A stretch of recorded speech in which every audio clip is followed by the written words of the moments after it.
Hello అండి, అందరికీ నమస్కారం. Welcome back to our channel. Mohita కథ తరువాత భాగం తెలుసుకుందాం. శాంతమ్మ గారు, మోహిత వాళ్ళందరూ పెళ్లి చూపులకి వెళ్ళి తిరిగి వస్తూ ఉంటే మోహిత, రజిత విషయం ఏమిటి అన్నారు రమానందం గారు. మోహిత చెప్పడం ప్రారంభించింది. అంకుల్, రజిత బాగా డబ్బున్న అమ్మాయి.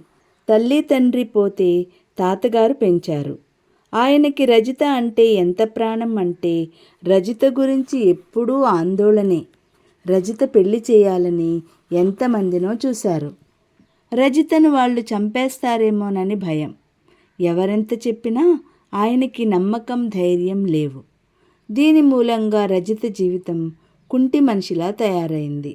ఎక్కడికి వెళ్ళినా తాతగారు ఏం ఆందోళన పడతారేమోనని భయమే. రజితని ప్రేమించిన సుశీల్ ఒకరోజు రజితని మా దగ్గరికి తీసుకువచ్చాడు. రజితకి మేం చెప్పాం, మీ తాతయ్యకి నువ్వే ధైర్యం చెప్పాలి. ఆయన భయం ఎంత అసంగతి అయినదో నీకు తెలుసు అని. రజితకి తాతగారంటే చాలా ప్రేమ. ఆయన తన క్షేమం కోసం ఎంత తప్పిస్తున్నాడో తెలుసు. జీవితాంతం పెళ్లి కాకుండానే ఉండాలనే నిర్ణయానికి వచ్చేసింది. సుశీల్ని దూరం పెట్టసాగింది. సుశీల్తో మాట్లాడిన తర్వాత రజితకి మేం ఒక మార్గం చెప్పాం. అప్పుడు రజిత మెల్లమెల్లగా తాతగారికి దూరంగా ఉండడం ప్రారంభించింది. అక్కడి నుంచి కథ ప్రారంభమైంది. ఆయన మనవరాల్ని ఏమీ అనకుండా సుశీల్ని చంపడానికి ప్రయత్నాలు ప్రారంభించాడు. తన డబ్బు కోసమే సుశీల్ రజిత మీద ప్రేమ నటిస్తున్నాడని నమ్మకం. ఆయన ప్రయత్నాలు మేం రుజువు చేసి ఆయన మీద సుశీల్ చేత కేసు పెట్టించాం. కోర్టులో కేసు రుజువైంది. రజితని కోర్టువారు దూరంగా ఉండేట్టు ఆదేశించారు. రజిత పేరు మీద ఉన్న ఆస్తి అంతా రజితకి ఇచ్చేట్టు ఏర్పాటు జరిగింది. రజితకి నాది అనే ఆస్తి వచ్చింది. రజితకి ఆస్తి కోసం తాతయ్యని అడగాలంటే హడలు. ఆయన నన్ను చంపేస్తాడు బాబోయ్ అనేది. అందుకే ఈరోజు మా అందరికీ చాలా ఆనందంగా అనిపించింది. ఆయన ఎవరో కాదు, ప్రసిద్ధ వ్యాపారవేత్త రంగనాథ్ ఇండస్ట్రీస్ ప్రొప్రైటర్ రంగనాథరావు అంది మోహిత. బాగుందమ్మా నువ్వు చెప్పింది మోహిత, కానీ తల్లిదండ్రుల చేతుల నుంచి పిల్లల్ని వదిలించడమే వింటున్నాను. తల్లిదండ్రులని తమ నిర్ణయాలతో బాధలు పెట్టే పిల్లల్ని కూడా మీరు సరిచేసి మాకు న్యాయం చేకూర్చాలి అంది పరిమళమ్మ గారు. అది కూడా ఉంటుందండి. విషయం ఏదైనా మాకు వివాహానికి సంబంధించినదే ఉండాలి. నిజాలు చెప్పాలి. నేను వస్తాను. నాకు న్యాయం చేయండి మీరు. నాకున్న 7 వారాల సొమ్ము మీ కౌన్సిలింగ్ వాళ్ళకి ఇచ్చేస్తాను. మా వాడిని పెళ్ళికి ఒప్పించండి అంది సవాల్ చేస్తున్నట్టు. అదేమిటి, ఒప్పుకున్నట్లేగా జ్యోతి గురించి అంది. ఎక్కడ తల్లి, ఇంత క్రితమే జ్యోతి రమ్మంటే పబ్లిక్ గార్డెన్కి వెళ్ళి ఈ పెళ్ళి నాకు ఇష్టం లేదని చెప్పి వచ్చాడు. ఏమిటి? మోహిత ఆశ్చర్యంగా తరుణ్ వైపు చూసింది. తరుణ్ ట్యాంక్ బండ్ చూడడంలో లీనమైనట్టు నిలబడ్డాడు. ఆ అమ్మాయిలో ఏం లోపం ఉంది చెప్పు? వాళ్ళు మనం కావాలని ఆరాటపడుతున్నారు. మాకందరికీ జ్యోతి ఎంతగానో నచ్చింది. ఏమండి, అవునా కాదా అంది పరిమళమ్మ భర్త వైపు చూస్తూ. అవును అన్నారాయన. అక్కడ హఠాత్తుగా మౌనం ఆవరించింది. ఎవరి ముఖాల్లోనూ సరదా కానీ ఆనందం కానీ లేవు. అందరి మనసులు భారంగా ఉన్నాయి. నువ్వు ఇంతమందికి సాయం చేస్తున్నావు, మాకు ఈ సమస్యలో ఏదైనా ఉపాయం చెప్పమ్మా అన్నారు రమానందం. మేం పెద్దవాళ్ళం అవుతున్నాం.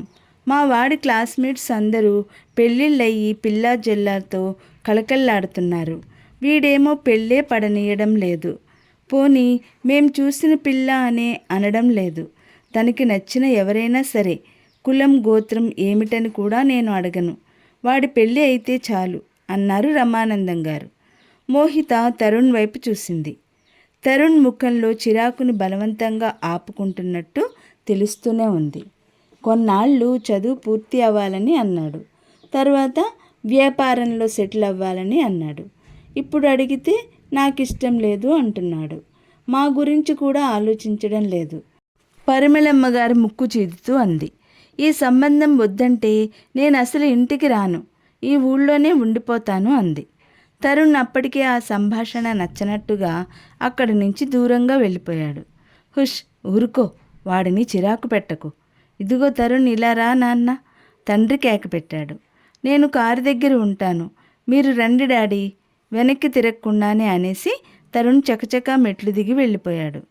చూసావా, నీకెన్నిసార్లు చెప్పాను వాడి ఎదురుగా అలా కంటతడి పెట్టవద్దని. రమానందం గారు భార్యను మందలించారు. పెళ్ళి అసలు ఎందుకు ఇష్టం లేదో అన్నారు విశ్వనాథం గారు. అవును, ఆ కారణం తెలుసుకోండి ముందు అంది శాంతమ్మ. మోహితాకి కూడా విచిత్రంగా అనిపించింది. జ్యోతి అందం, చదువు అతన్ని ఆకర్షించలేదా? అతనికి కాబోయే భార్యలో ఇంకేం కావాలి? అసలు అతని మనసేమిటో అతనికి తెలుసా? చాలామంది మగవాళ్ళు పెళ్ళి అంటే ఒక పెద్ద బాధ్యత అని భయపడతారు.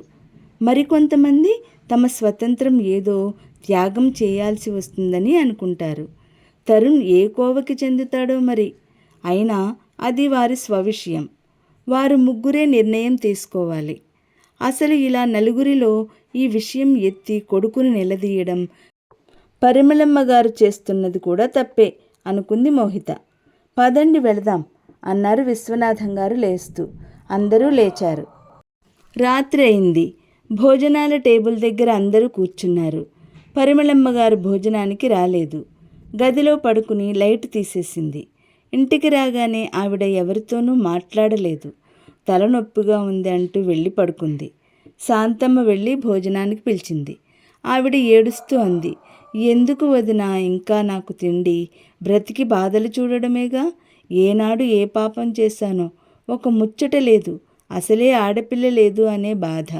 కనీసం వాడి భార్య అయినా వస్తే ఆ లోటు తీరుతుందని అనుకున్నాను. ఆ యోగం కనిపించటం లేదు. రమానందం గారు లోపలికి వచ్చారు. మందలింపుగా అన్నారు, ఏమిటి నీ చాదస్తం? ఇంటికి వెళ్ళిన తర్వాత ఈ గొడవలన్నీ. ఎన్నో సంవత్సరాల తర్వాత విశ్వం మనం కలుసుకున్నాం. కబుర్లు చెప్పుకోకుండా గొడవ చేస్తావేమిటి? నాకు ఈ ఆనందం కూడా అనిపించటం లేదండి. చాలే, లేచి అన్నానికి రా. లేదంటావా చెప్పు, ఇప్పుడే వెళ్ళిపోదాం. అలా అనకండి అన్నయ్య అంది శాంతమ్మ. ఏం చేయమంటావమ్మా? దీని మొండి పట్టుదల దీనిది. వాడిని పెళ్లి చేసుకోమని చెప్పగలమే కానీ బలవంతంగా ఒప్పించలేం కదా. ఆ జ్ఞానం వాడికి లేదు. వాడిని తొందర పెట్టకూడదనే బుద్ధి దీనికి లేదు. మధ్యలో నేను చేస్తున్నాను. విశ్వనాథం గారు లోపలికి వచ్చారు. చెల్లాయి, మీరు భోజనానికి రండి, తరుణ్తో నేను మాట్లాడతాను అన్నారు. మోహిత డైనింగ్ టేబుల్ మీద సర్దుతోంది.